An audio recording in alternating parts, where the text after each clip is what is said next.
SIR के विरुद्ध बात करने वालों को तगड़ा झटका दिया है। उनसे वोट काटने के लिए कहा जा रहा है। कानून का राज चलता है। ये बहुत ही ऊर्जा से भरा हुआ सत्र होगा।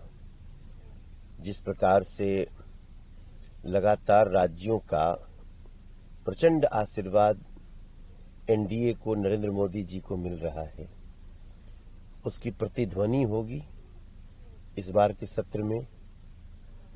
और मुझे लगता है कि एसआईआर का मुद्दा जितना विपक्ष बौखलाहट के साथ उठाता है, उतनी ही उसकी जड़ें कमजोर हो रही हैं। बिहार ने स्पष्ट रूप से एसआईआर के विरुद्ध बात करने वालों को तगड़ा झटका दिया है, राजनीतिक झटका।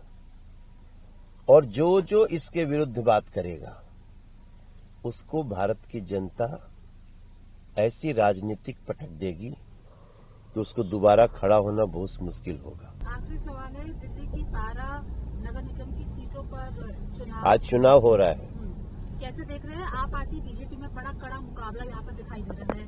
कितने आप लोग आश्वस्त हैं और आप पार्टी को किस तरीके से देख रहे हैं आप कॉम्पिटिशन में? देखो, अब तो आम आदमी पार्टी कंपटीशन से बहुत दूर है। अब चूंकि लोकतंत्र है, एक पार्टी खड़ी होती है तो दूसरी पार्टियों का भी कैंडिडेट खड़ा होता है। इसलिए हम ये तो नहीं कह सकते कि हम अब दूसरी पार्टी रही नहीं गई है। बहुत सारे लोग हैं जिनको अभी भी भाजपा से जुड़ना बाकी है, लेकिन अगर वो इस चुनाव में अपना भविष्य देखेंगे तो 12 की 12 सीटें भाजपा की आ सकती हैं। देखिए, इसमें बहुत बड़े पैमाने पर अधिकारियों के दबाव में बीएलओज आत्महत्या कर रहे हैं। उनसे वोट काटने के लिए कहा जा रहा है।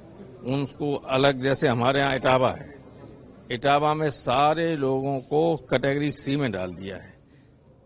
एक प्रोसेस है कि जिसका 2003 में वोट है, 2025 में वोट है, तो कैटेगरी 1 में रहेगा। किसी डॉक्यूमेंट की उसको जरूरत नहीं। अगर आप न्याय प्रणाली पर भी भरोसा नहीं करेंगे तो ये गलत है ना। आप देश को आप अराजकता में नहीं लेके जा सकते।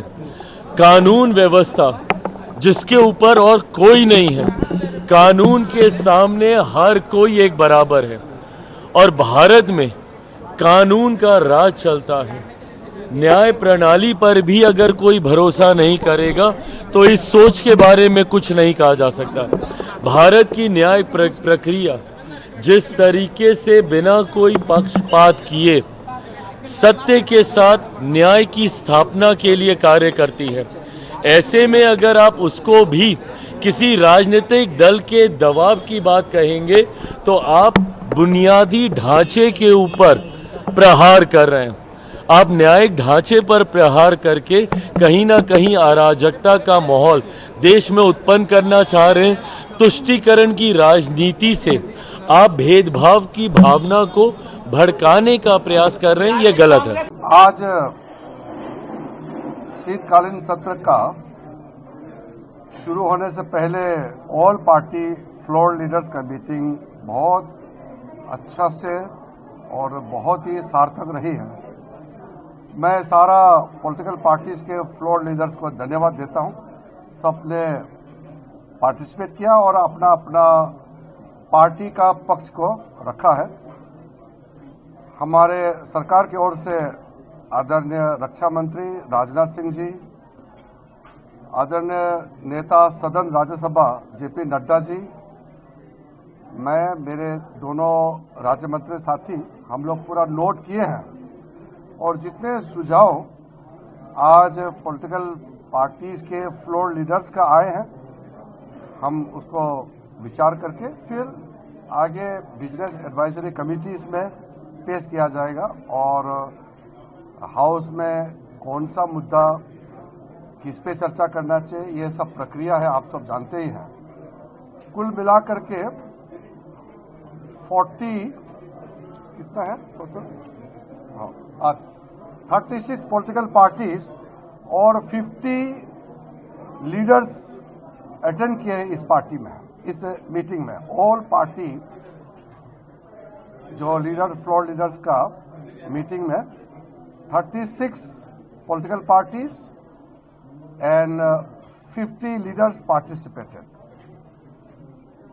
मैं सरकार की तरफ से आश्वासन देता हूं कि winter session of the parliament अच्छी तरह से चलाने के लिए हम इस तरीके से विपक्ष के साथ बातचीत करते रहेंगे।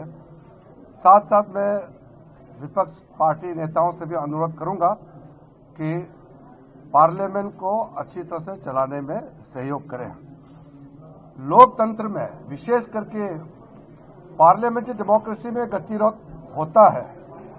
पॉलिटिकल पार्टीज में डिफरेंसेस होते हैं, अपने अपने आइडियोलॉजीज, अपना अपना एजेंडा लेकर के सबको काम करना होता है, तो डिफरेंसेस होगा।